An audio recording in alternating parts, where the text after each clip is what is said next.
Hello everybody and welcome to my new video. This is Chad, the Bulbasaur. I caught him last week. He's gonna be with us for a while. Yes, there I was enjoying the day with my friends and family until suddenly I was trapped in a tiny sphere and now I'm a slave to a guy that makes mediocre at best YouTube videos. I thought we could be friends. Well, you thought wrong.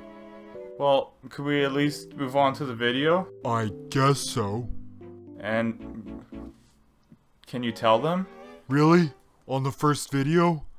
Ugh. Okay, hi viewers. Please click that like and subscribe button. And also share with friends if for nothing other than for my mental health. He won't shut up about his lack of subscribers. And I'm pretty sure I'm gonna break soon.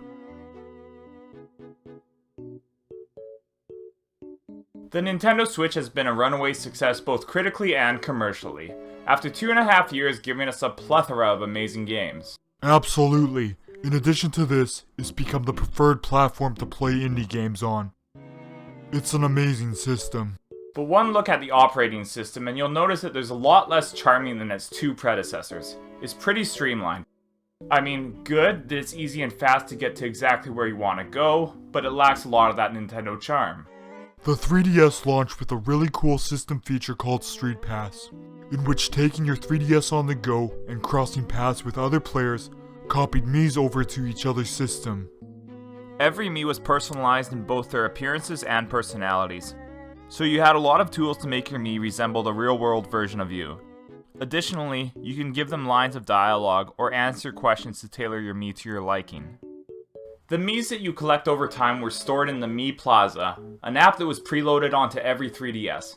It's always cool to look at collections in games, and since it was a built-in software on every system, people were able to visit the Plaza for years and watch their Mii population grow. This was fantastic, but the real attraction of StreetPass came in the form of the little games you could play by utilizing those Miis you've collected. The two most notable and popular games were Puzzle Swap and Find Me. Puzzle Swap tasked you with filling out these jigsaw-esque puzzles themed after different Nintendo franchises. Pieces are copied and gifted every time you encounter a new Mii in the wild. It was a pretty enjoyable and fun distraction for 3DS owners. Fun distractions aside, I think we can all agree that the premier and most notable StreetPass game was Find Me. I agree with that statement.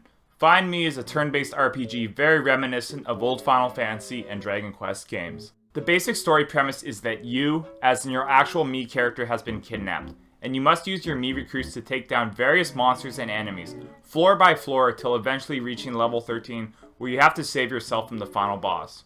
Upon beating many of those floors, you acquire different hats, like Mario, Luigi, Kirby, Link, or Pikmin hats that you could further customize your Mii with. It's a cool achievement system that would work wonderfully on the Switch. There's even a Find Me Super Smash Bros. Stage, and it even made it into Smash Ultimate, which is encouraging.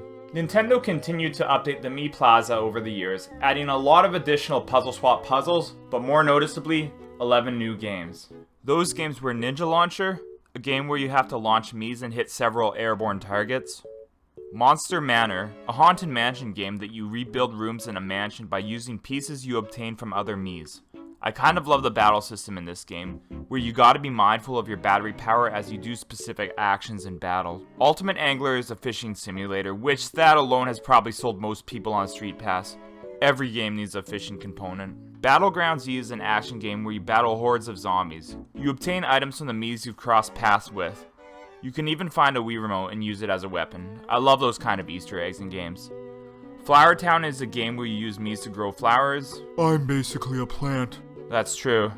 Slot Car Rivals is a game based around the old slot car toys, where all you do is control when you accelerate. So when you start going around a turn, you have to let go of accelerate. Otherwise, you'll fly off the side, losing valuable time. In Mii Trek, you're an explorer who treks through a jungle with your Mii companions. Market Crashers is a business simulation game. The companies in the game are actually based on other Mii Plaza games, which is pretty cute. Mii Force is a side-scroller shoot-'em-up game, sort of like R-Type. Warrior's Way, where you recruit an army to duel and defeat other armies to upgrade your castle. Feed Me has kind of a cool hook because it takes place in an RPG world, actually the same world as Find Me, where you're the chef at a tavern that adventurers visit. You make meals for the Miis you obtain, and how well those heroes perform on their adventure depend on your quality of your cooking. I just think that's a really creative take on a game. If Nintendo were to bring a Street Pass and a system update, I'd be pretty ecstatic. Because the worst thing about the current 3DS Street Pass is that a lot of people have moved on to the Nintendo Switch and aren't bringing their 3DS with them every day. Oh yes, I'd love the opportunity to play some new Street Pass games on my Switch and customize my Mii with hats. I'm dead serious, that sounds amazing. And considering how the Switch Lite, i.e. a portable-only Switch, is just around the corner, it seems like the perfect time to bring Street Pass into HD. It's a shame that's not gonna happen. Yeah, it really is.